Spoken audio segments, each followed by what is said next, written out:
अस्सलाम वालेकुम दोस्तों, उम्मीद करता हूँ आप लोग साथ खैरियत से होंगे। मेरा नाम असद है और आज की इस वीडियो में हम एक क्विक मार्केट अपडेट की तरफ बढ़ते हैं। ठीक है, तो यूके के टाइम के मुताबिक जो है 6:06 हो रहा है। आज तारीख है 14 जून 2022। और अगर ये एनालिसिस आपने समझना है तो पूरी वीडियो आपने देखनी पड़ेगी, तभी आपको समझ आएगा। वरना अगर आपने कोई क्रिटिकल चीज़ मिस कर दी तो फिर हो सकता है आपको दोबारा देखनी पड़े। ठीक है, तो स्किप कोई नहीं करिएगा पार्ट को।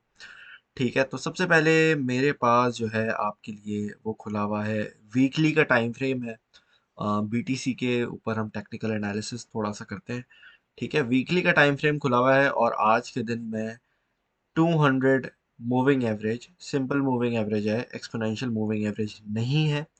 ये यूज़ करते हुए मैं आपको एक चीज़ समझाता हूँ, और वो ये है कि बेसिकली अगर हम लॉन्ग टर्म में बीटीसी को देखते हैं तो बीटीसी के अंदर हम देख सकते हैं कि एक जो क्रूशल सपोर्ट लेवल है जो कि वीकली के टाइम फ्रेम में नज़र आता है, वो है आपका 200 का मूविंग एवरेज। ठीक है, और अभी मैं आपको दिखाता हूँ कि हिस्टोरिकली भी जब जब बीटीसी ने इस मूविंग एवरेज को अपने टेस्ट किया है वीकली के टाइम फ्रेम के अंदर, वहाँ से एक बाउंस बैक देखने को मिला है।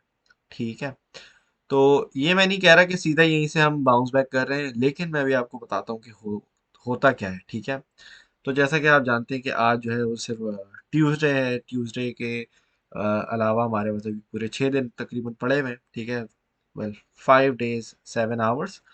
तो जितना अभी हमारा बाकी टाइम बचा हुआ है, इस टाइम के अंदर एक हमें अच्छी खासी वो वॉलेटिलिटी देखने को मिल सकती है मार्केट के अंदर। ठीक है, तो एक जो मूव एक्सपेक्ट कर रहा हूँ मैं पर्सनली, वो ये है कि हम फर्दर नीचे जा सकते हैं। ठीक है, और फर्दर नीचे जाने के बाद एक स्टेबिलिटी हमें पॉइंट मिल सकता है, लेकिन अभी आपका जो बेसिकली बॉटम है वो किधर है वो आपको कोई भी नहीं बता सकता। ठीक है, आपको हो सकता है कि दुनिया भर के जो लोग हैं वो आपको बोल रहे हो कि जनाब आपका बीटीसी ने बॉटम आउट कर दिया है। ठीक है, लेकिन क्या ऐसा वाकई में है? मैं भी आपको बताता हूँ। ठीक है, यही हम लोग देख रहे हैं।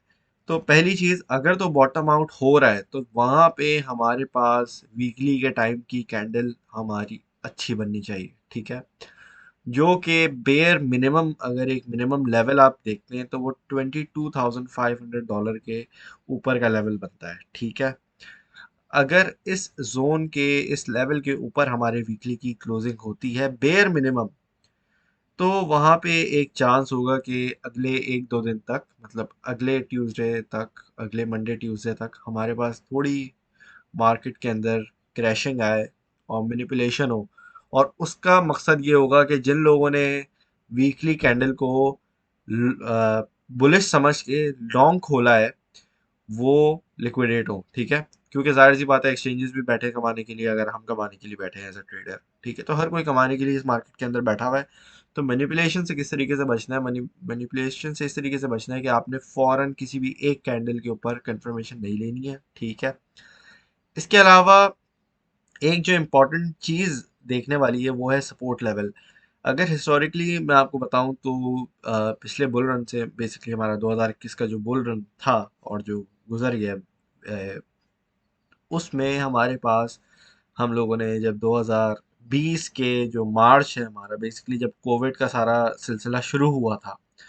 ठीक है, तो उसमें आप देख सकते हैं कि यहाँ पे जो मेरा कर्सर है, यहाँ पर बीटीसी ने अपनी जो कैंडल है वीकली की, वो क्लोज की थी just on the support of 200 moving average. ठीक है, जो कि प्राइस वाइज आपका बनता है $5,343.64।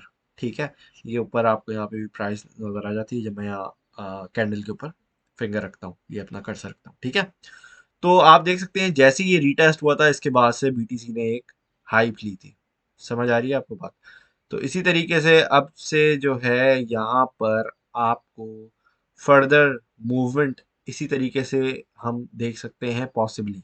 ठीक है, अच्छा, वीकली का टाइम फ्रेम क्योंकि काफ़ी बड़ा होता है और ये एक लॉन्ग टर्म की प्रोडिक्शंस देता है, तो इसको स्टडी करने के लिए आपको थोड़ा पेशेंस भी होना चाहिए, क्योंकि आपको पता है कि ये कोई 1 घंटे की कैंडल नहीं है, कोई डेली की कैंडल नहीं है।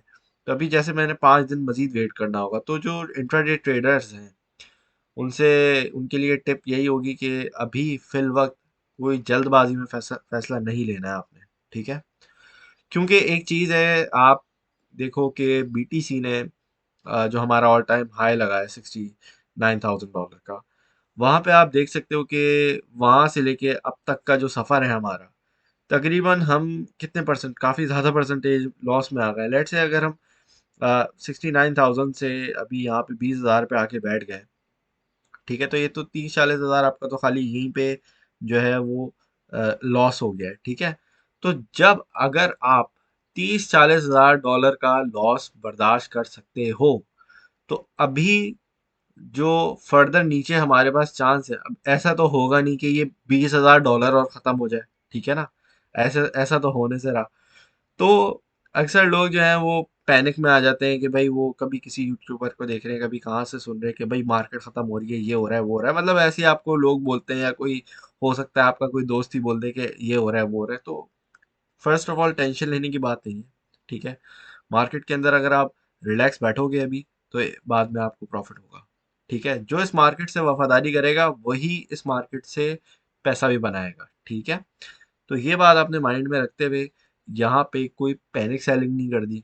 ये कि ये ना सोचें कि भाई लेट्स से अगर हम नीचे जाते भी हैं यहाँ से, हमारा ये सपोर्ट लेवल ब्रेक डाउन होता भी है वीकली के टाइम फ्रेम का, और हिस्टोरिकली नहीं परफॉर्म करता, तो हम कितना नीचे जाएंगे? 5,000, 10,000, 15,000? हम जीरो तो होंगे नहीं ना, पहली बात। जीरो तो हो नहीं होंगे, जैसा मैंने आपको बोला। तो ज्यादा से ज्यादा मैक्स पेन हमारा क्या हो सकता है? लेट्स से, मुझे नहीं लगता कि 10,000 पे हम जाएंगे, बट लेट्स से कि हम अगर 10,000 पे भी चले जाते हैं, तो जहां आपने 69,000 से अब तक का बर्दाश्त किया है, तो वो अब तो सिर्फ $10,000 की और बात है। तो $10,000 की आपको कोई परेशानी नहीं होनी चाहिए, ठीक है। तो होपफुली जो बीटीसी के ट्रेडर्स हैं उनके लिए फर्दर अगर डिप आती है, तो वो एक अपॉर्चुनिटी बनेगी, और अपने जो आपके ट्रेड्स वगैरह आप उसको अकॉर्डिंगली मैनेज कर सकते हैं, ठीक है। ये कोई फाइनेंशियल एडवाइस नहीं है, अभी से बता रहा हूँ, ठीक है। इसके अलावा मैं आपको एक और चीज़ बता रहा था, वो थी हमारी वीकली की सपोर्ट, ठीक है। जैसे कि मैंने आपको बताया, पिछले बुल रन से हमारे पास बाउंस आया है। अब मैं ज़रा थोड़ा और हिस्टोरिकली पीछे जाता हूँ, तो 2009 में जाता हूँ मैं, और 2000 में अभी 15 में भी जाऊँगा, ठीक है। तो बेसिकली अब अगर मैं ये चार्ट देखता हूँ, तो यहाँ पे मुझे जो चीज़ें नज़र आती हैं वो एक बड़ी ही कोई अच्छी, एक समझो अच्छी न्यूज़ टाइप आप समझ सकते हो, ठीक है। तो 2015 के हमारे पास जो है वो अगस्त के महीने में आप देख सकते हो, जो हमारी मूविंग एवरेजेस हैं 200 की, वहाँ पे कंसोलिडेशन हमारी हुई है, ठीक है। और इस कंसोलिडेशन के बाद ही आपके पास जो है वो बीटीसी ने एक ऑल टाइम हाई बनाया है 2017 का, जो हम सबको पता है $20,000 का है, ठीक है।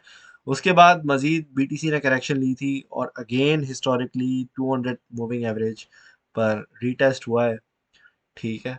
और रीटेस्ट होने के बाद बीटीसी ने फिर मजीद एक अपना जो है वो उड़ान पकड़ी है। इस बार इसने ऑल टाइम हाई नहीं बनाया था, लेकिन इस बार भी इसने एक अच्छी जो हैवी किस्म की रेजिस्टेंस है उसको टेस्ट किया था, जो कि है हमारा $14,000 का लेवल, ठीक है।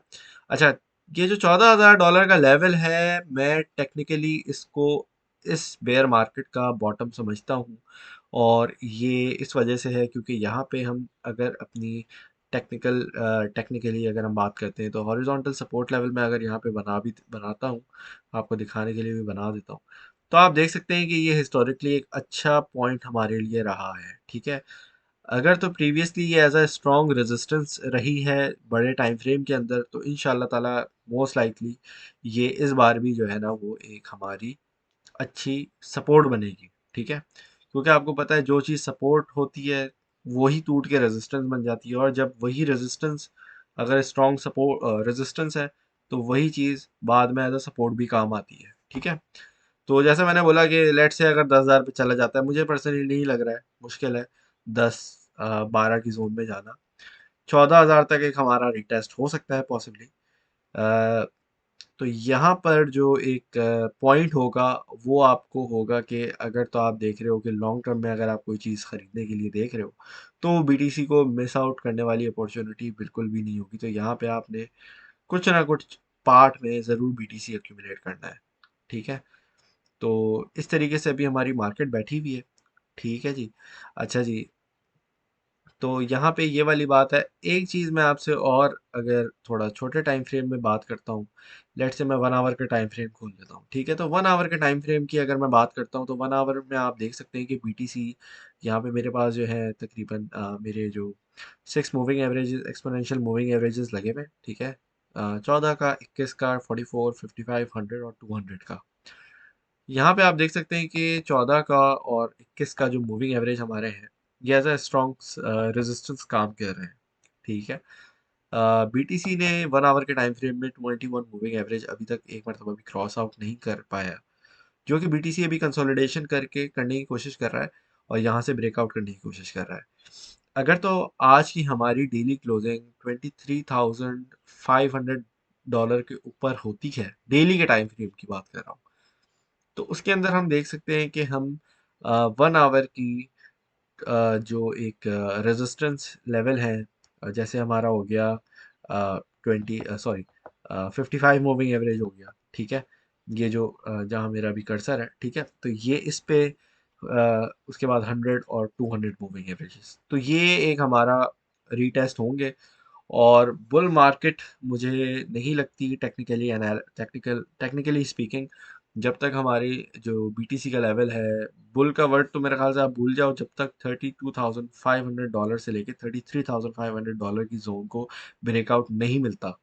ठीक है, उसकी रीज़न ये है, जैसे प्रीवियस आपको एनालिसिस में बताया था, यही एक स्ट्रॉन्गेस्ट सपोर्ट थी 4 आवर के टाइम फ्रेम के अंदर। ठीक है जी। तो ये एक ऐसी ज़ोन है जिसको बीटीसी को तोड़ना ज़रूर लाज़मी होगा, अनटिल और अनलेस ये ब्रेकआउट नहीं होता। और ये वही लेवल है जब बीटीसी ने अपना previous all time high break किया था, जो कि 20,000 का था। मैं यहाँ पे आपको दिखाता हूँ, और ये था हमारे बेसिकली जनवरी का टाइम था हमारा। ठीक है, जनवरी 2021। ठीक है, तो basically start of the bull market में यही लेवल था जिससे हमें अक्सर रिजेक्शन मिल रही होती थी। ठीक है, और इसी के बीच में हम लोगों ने कुछ अरसा कंसोलिडेशन भी की थी। ठीक है, तो होपफुली आप लोगों को अच्छा लगा होगा। अगर अच्छा लगा होगा प्लीज़ अपना फीडबैक दीजिएगा। Thank you very much for watching. अल्लाह हाफिज़।